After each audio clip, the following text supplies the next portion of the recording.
Reprenons cette lettre aux Hébreux 13:8. Jésus-Christ le même hier, aujourd'hui et éternellement. Nous avons laissé de côté un seul petit mot. Jésus-Christ est le même. Il est hier, il est aujourd'hui et il est demain.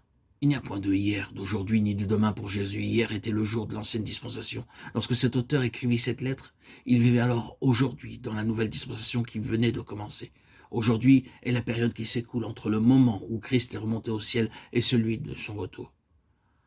Nous avons déjà vu la phrase citée 3 fois dans cette lettre aux Hébreux et elle est reportée de hier à aujourd'hui. Aujourd'hui, si vous entendez sa voix, n'endurcissez pas vos cœurs. Hébreux 3, versets 7-8. C'est un message pour notre dispensation. Demain, ce sera toujours, et il en sera de même pour Jésus. Il sera le même Jésus qu'hier, aujourd'hui.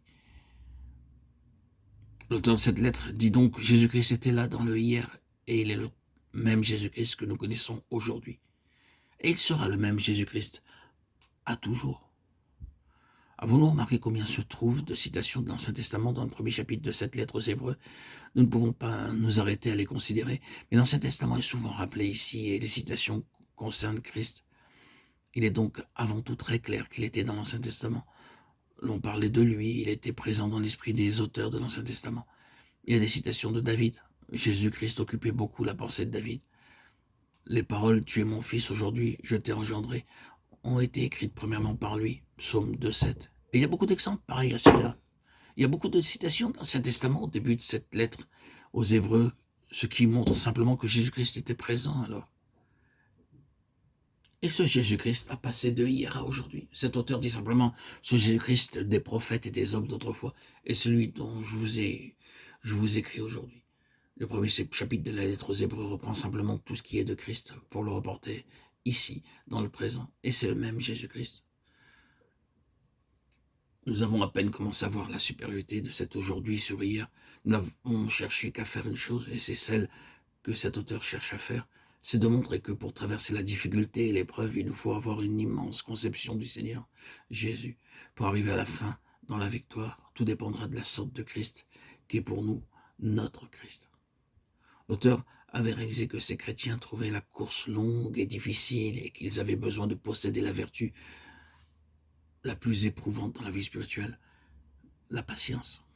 Vous avez besoin de patience, dit l'auteur, afin qu'après avoir fait la volonté de Dieu, vous obteniez ce qui vous a été promis. Hébreux 10,36. Il dit plus loin, courons avec patience dans la carrière qui nous est ouverte. Hébreux 12,1. Quelle est donc la force réelle de la patience? Il est si facile de dire aux autres, soyez donc patients, ne vous hâtez pas ainsi, tout ira bien.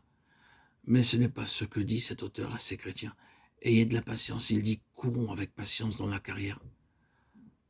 Notre patience sera éprouvée. Nous aurons besoin de beaucoup de patience, mais ce qui donnera de la force à notre patience, c'est ceci. Regardons à Jésus. Hébreux 12,2.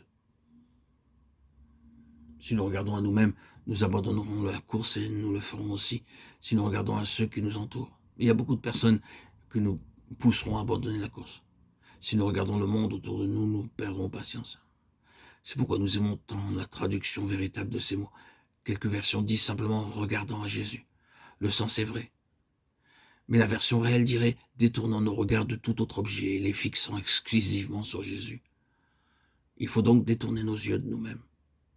Il nous faut positivement refuser de regarder à nous-mêmes. Il faut nous exercer et prendre l'habitude de refuser de regarder à nous-mêmes. Chaque fois où nous aurions envie de le faire, nous devons dire non, non, je ferme mes yeux sur cela. Nous ne devons pas avoir nos yeux fixés sur les chrétiens qui nous désappointent. Il faut nous souvenir que les chrétiens les meilleurs ne sont que des humains, après tout. C'est quelque chose de très dangereux que de juger un homme ou une femme comme s'ils étaient infaillibles.